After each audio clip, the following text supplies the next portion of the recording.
Hello, my name is Geoff. I am a woodworker here at MakeHaven, and we're here to talk about the Festool DF500 Domino.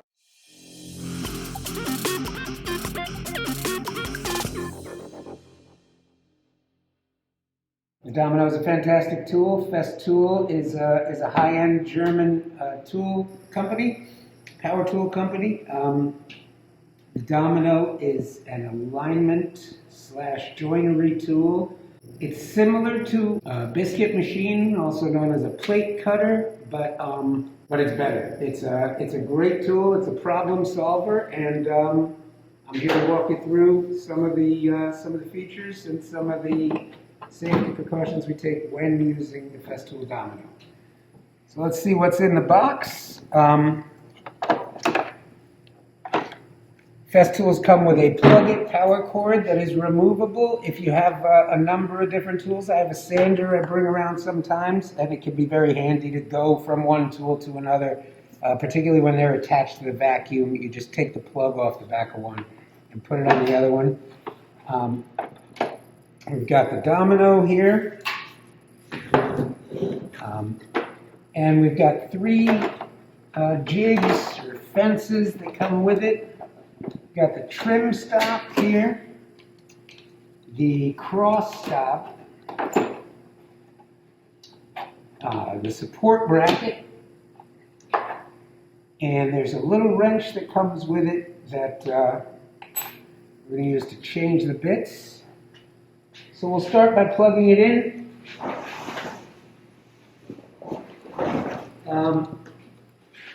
It's very important to attach the Domino to this is important with most power tools, but especially with the Domino, you want to attach it to dust collection.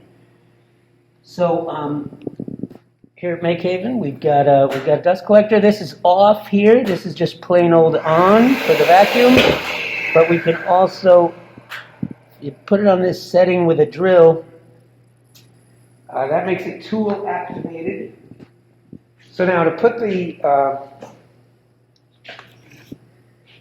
the plug in the Domino here, you just put it right in back. Stick that guy in there, and 1/4 turn to the right, and there we go. Good to go.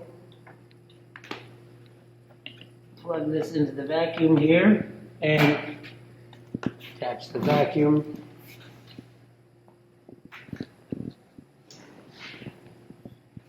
To the machine, and the first thing I'm going to show you is just what the Domino does. There are five different cutters that can be swapped out. In the Domino, it's a German tool, so it's the metric system. The cutters are 4mm, 5mm, 6, 8, and 10. The machine comes with a 5mm cutter, and we have 5mm thick Dominoes here at MakeHaven. So what the Domino does, it spins and it oscillates. And I'll show you in a minute that what it will do is cut a mortise that we will slide a loose tenon into.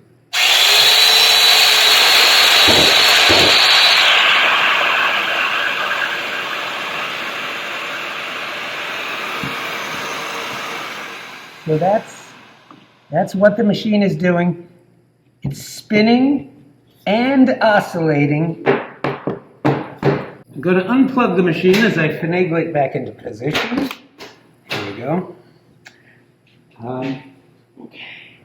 As it spins and oscillates, we also plunge. So you see the bit sticking out there. That is what will cut our Domino mortise, into which we slip a tenon for joinery purposes. Very snug, tight-fitting.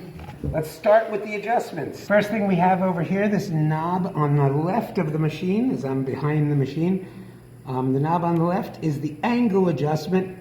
9 times out of 10, we'll be using the plate as a reference to where we're placing our cut.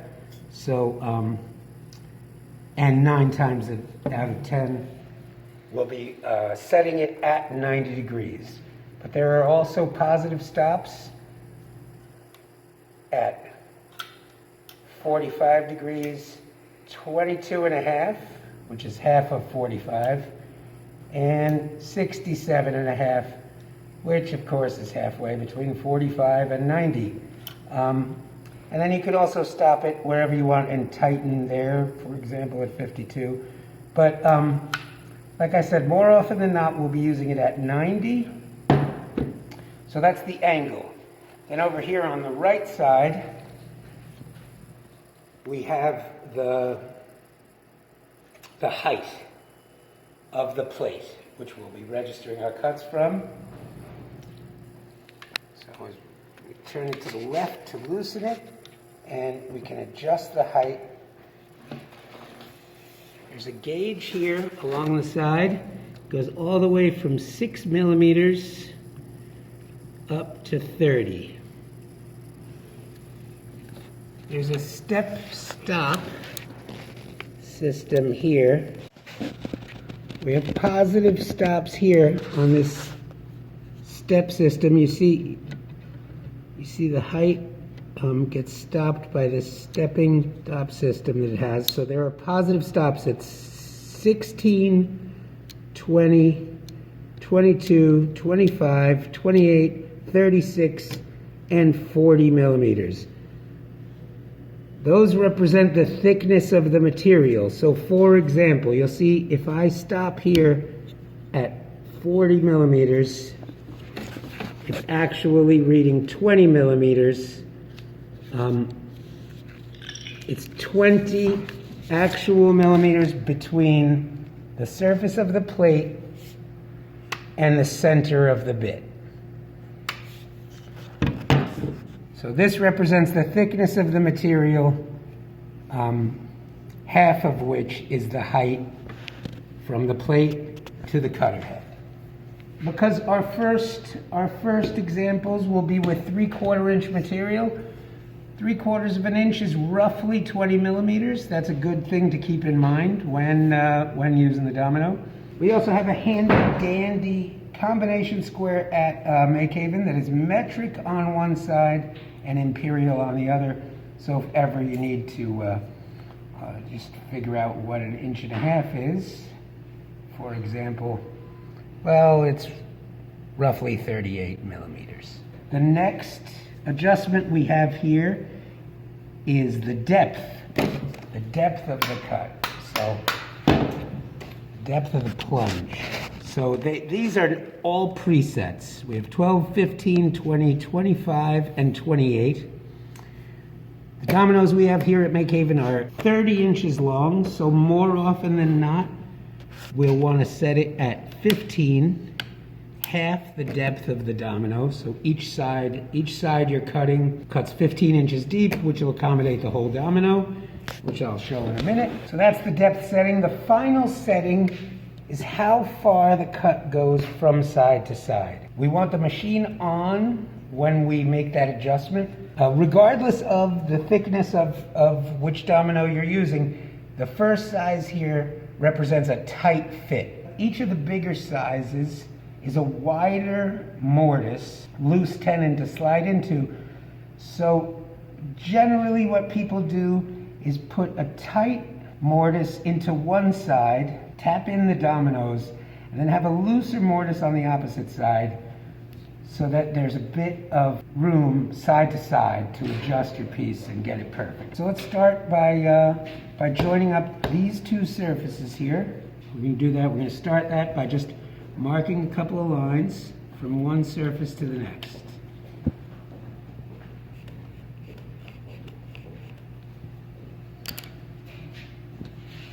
More often than not, I'll be registering my cuts from the plate. This is the base. So with this piece, for example, I want to make sure to hang my piece off the edge of the bench so that I'm registering from the plate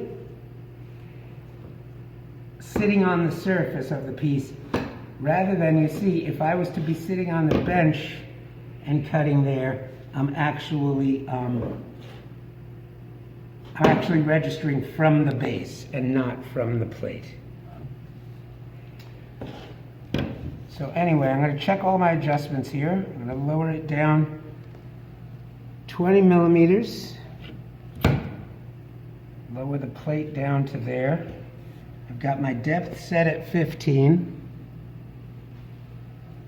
which is half the length of this 30 millimeter domino. Angle set at 90. Width of the domino set at the tightest setting. And let's just show what this tool does.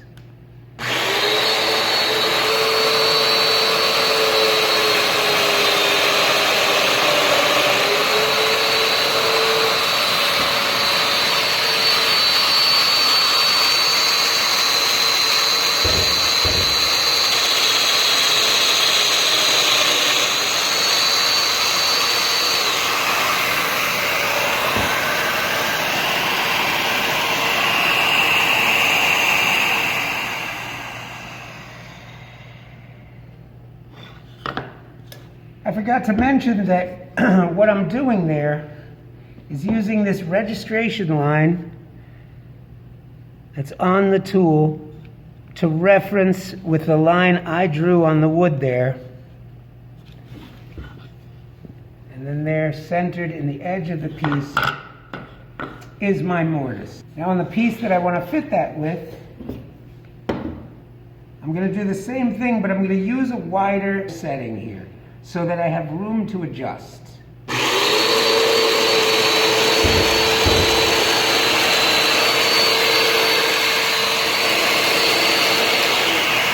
Always turn the power on when changing the width setting. The power has to be on for that to change. A good rule of thumb with any power tools is if something's resisting or giving you a hard time, don't ever force it.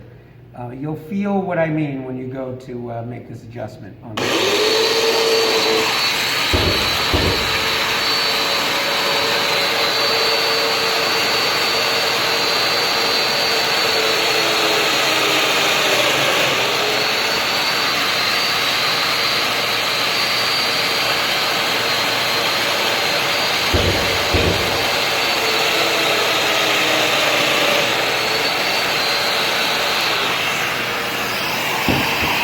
You'll see here that the mortises are wider. I'll just tap these guys in here.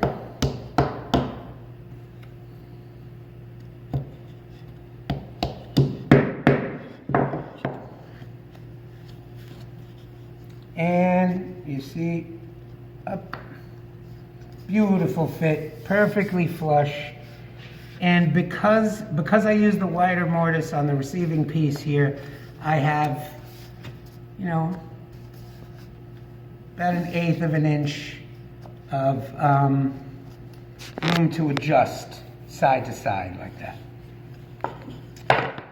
So that's one way you can use the alignment tool to join wood together. I'll show another common use for this type of joining system. To join a surface, the surface of one piece to the edge of another, to make a corner. So this is common in you know, making boxes for cabinets, etc. So right here.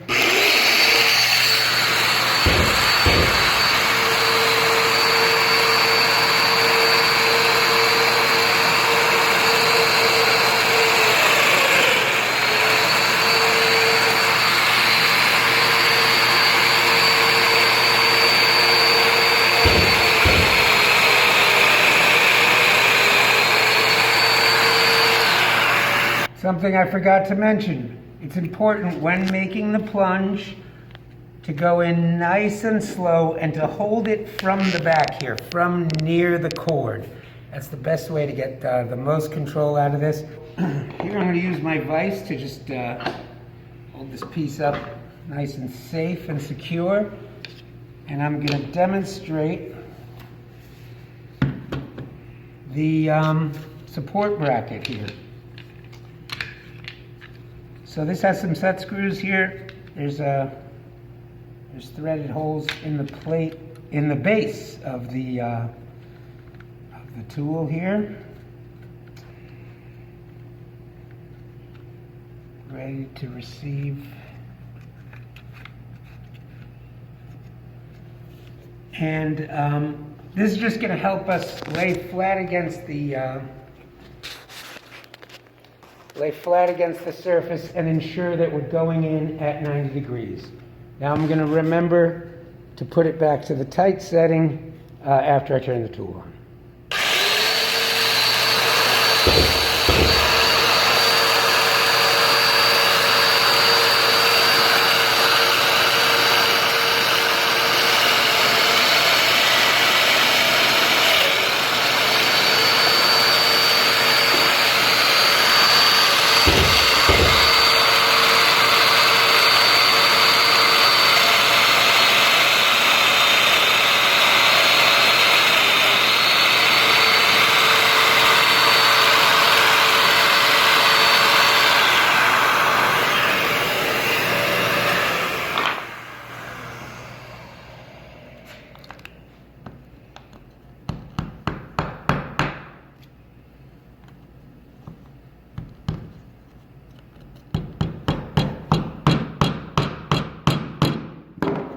Really snug fit, which is something you don't get from, for example, biscuits. I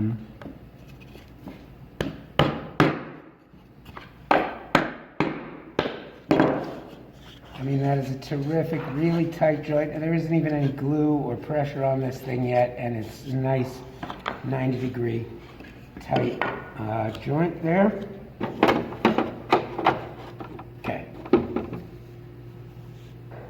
So as I mentioned earlier, most of the time we register our cuts here from the plate and what our height is with relation to the center of the bit here. But sometimes we're going to want to register from, so we're going to want to put this, set the angle back to 0. So suppose we want our mortises in the center of a board here. Imagine this is the wall of a cabinet or something, and we wanted to put a shelf in the center there. How would we do that? Well, one trick I like to use, I use the shelf itself as a stop.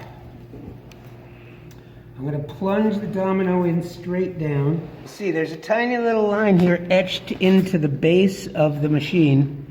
Now it's good to know from the base to the center of the cutter is 10 millimeters. Now if you see what I'm doing here, I'm using the line that's etched into the base to register against the line from my shelf that I've already cut a mortise into.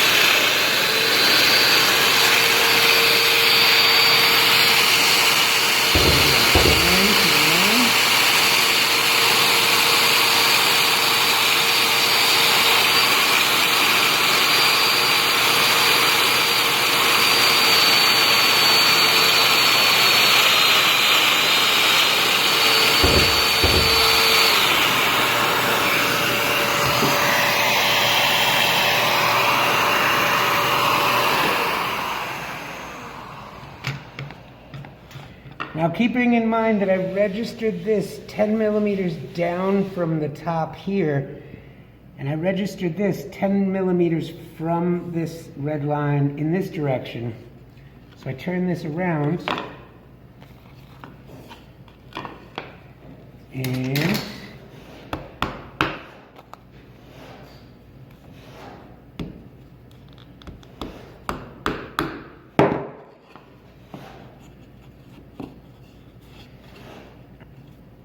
there we go.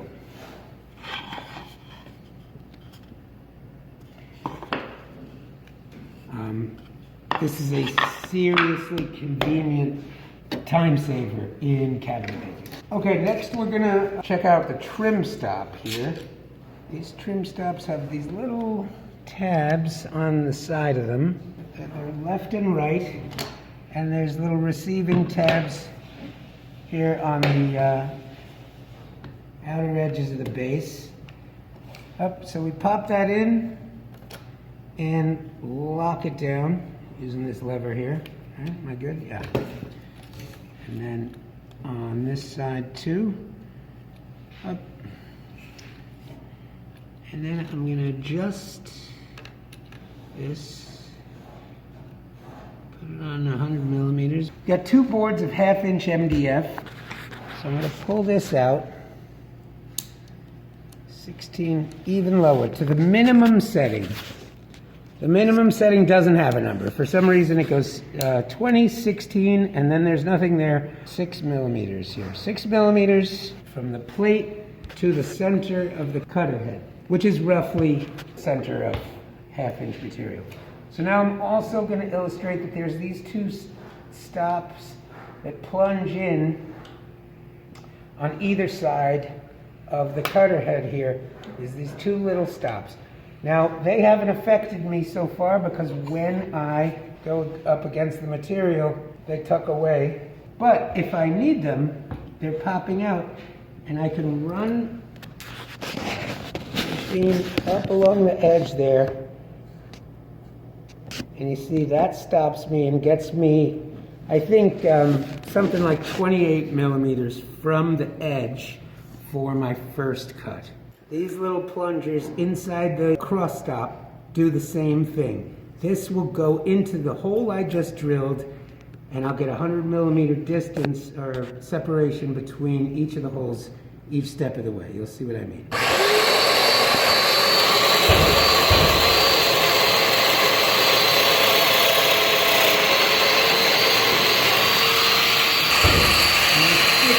Into the hole I just mortared.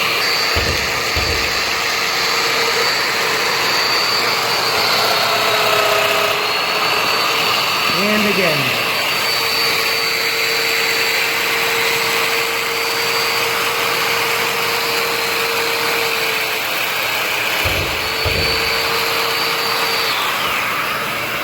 And now, with no measuring and no rehearsal, obviously, we hope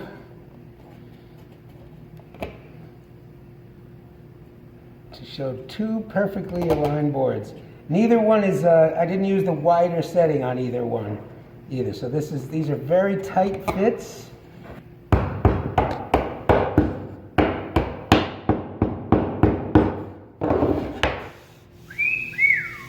Beautiful.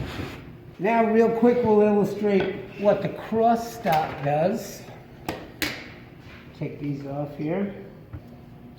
Up. Now this guy slips right on there with little to no fuss.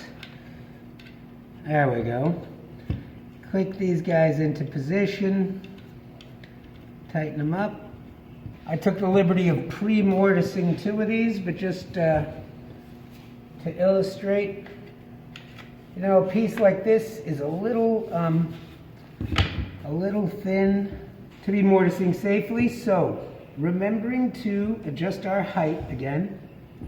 So we're going to set this 20 because it's 3/4 inch material again. Up. And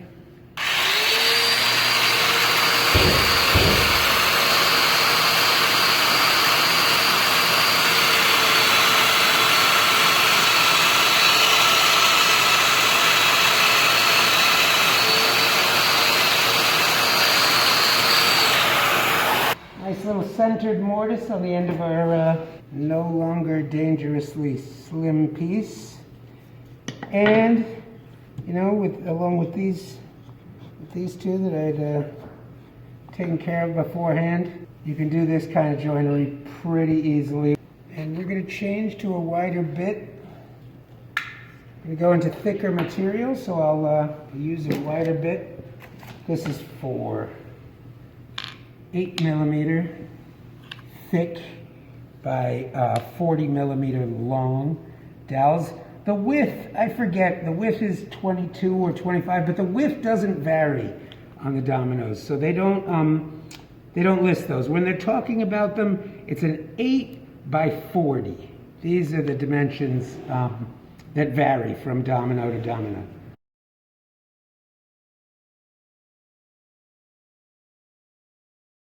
Right now we're going to switch out. I've unplugged the tool. I'm going to swap out the bit. I'm going to take off the cross fence here. Won't be needing that.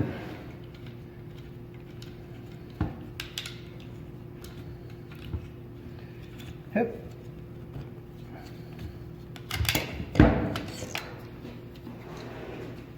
No fuss, no muss. Okay, this pops right off. Now we've got our bit here, our 5 millimeter bit. There's a spindle lock here that we can, there we go. Our spindle is now locked and up.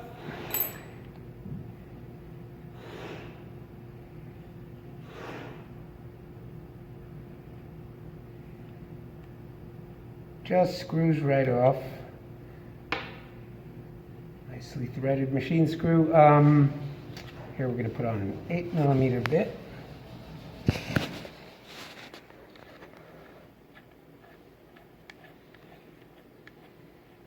And you know, it's like a router bit or a table saw blade. You want to get it nice and tight, but you don't have to go crazy. Okay. Relatively simple bit change, and we're in business. So now just for some thicker material, take our handy dandy combination square here. What's the thickness of this material? We've got 42 millimeters. So rather than use a dedicated stop there, I'm going to loosen the height and go up to 21. Just do it manually. So I'll be perfectly centered on that piece. What I want to do is attach this to the center of this piece here. It's an angled piece, and they're two different widths, or width and thickness, but it doesn't matter. I still put my marks on the edge of both, the edges of both, and the thickness of this piece was 42 millimeters, so I'm going to start with that one. Ooh, these are longer dominoes that I was using a moment ago, so I have to make sure I switch my depth setting to 20 here. They're 40 millimeter long dominoes. I'm on 15 now. I'm going to switch it to 20. Hup. There we go.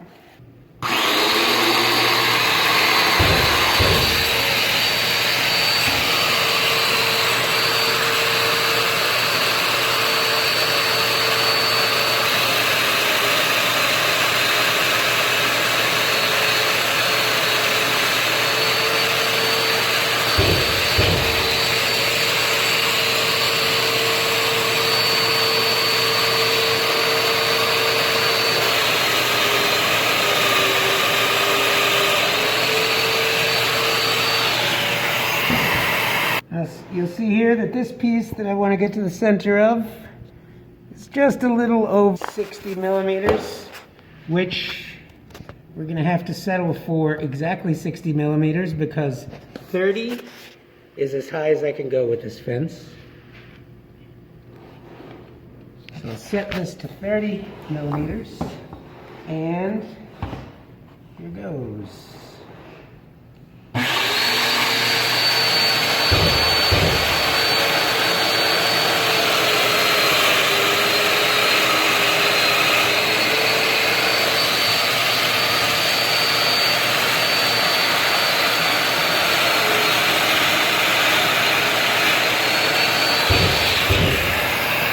One last little trick that I like to do with these dominoes, in a case like this, because I used, if you can see here, I used a really fat carpenter's pencil to make these marks, and the tool, the cutter, and the cutter is so accurate, and the dominoes are so tight fitting, but you see they have this tiny little strip along the side there, and I just like to take a block plane sometimes, you know, for joints that I want tight but want a tiny little bit of wiggle room on. I'll just cut that little lip off the edge there. Yeah, 3 little strokes with the block plane does it.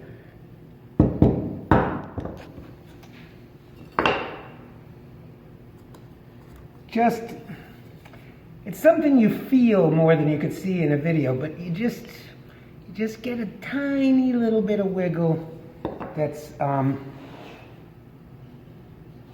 helpful for a joint like this, because I'm just not sure how on the money I'm going to be with a line that fat.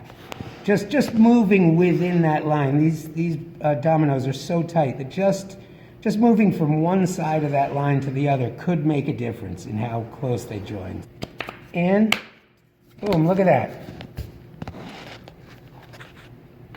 And now, perhaps the most satisfying domino cut of all, the mitered edge.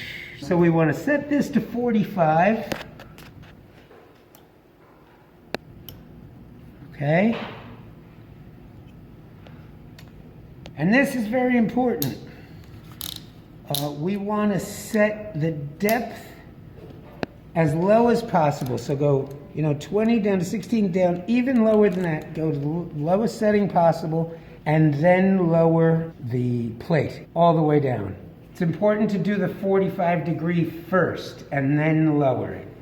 Because if you do it the other way, the fence actually stays higher. And now you see we've got 3 little reference lines here and 3 here. I want to switch the depth back to 15. So we just had a bigger domino in there.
So it's important when we lowered the plate as low as it would go. You see here that it is not centered, which feels a little bit wrong. But if it were centered, based on what the cutter is doing going through the diagonal of the miter here, if it was any lower, if this mortise were any lower along this edge here, it would blow out the backside. So that's something to be really careful of.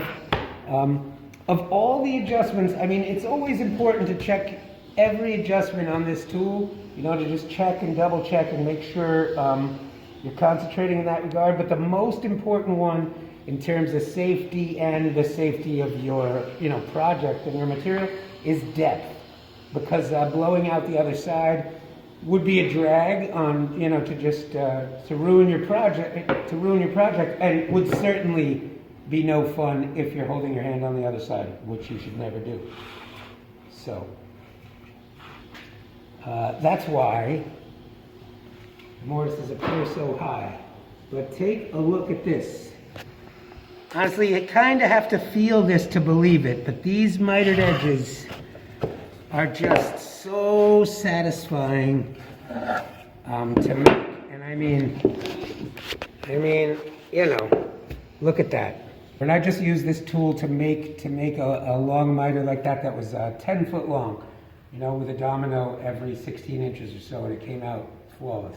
So before we pack up, I just want to point out that there are some funny hieroglyphics on the front of this Festool here. There's a sort of knob paddle here on either side.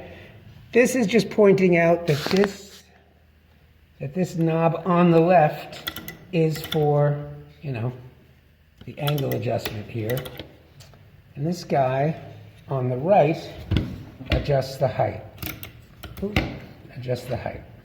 I also wanted to be specific that you may have taken a close look and seen that a lot of the mortises I cut in the edges here were not perfectly centered. That's because I was illustrating these positive stops here along the side. If you need something centered in your workpiece, the thing to do is to measure, preferably with the metric combination square, half that number. So if you get to like 26 millimeters, you want to set the depth, or the height, the height. You got your gauge and your arrow there. Set your height to 13 millimeters. Ignore the positive stops along the side here altogether. And you can set this height to whatever you want if centering is very important to you. I often go with the positive stops because to me it's important that they be repeatable. If I miss a mortise or something along the way and I move on and switch the setting of the machinery, it's important to me to be able to go back and switch it back to what I know is a positive 20. So now, just getting the machine back in the box. Remove the cord. It's not quite as intuitive as one would hope. One thing to keep in mind is that we do need to pull the fence back to 0 degrees here in order to fit in the case. Put our cross stop in first. Trim stop in on top of that. I like to stick the wrench in there with the cross stop. And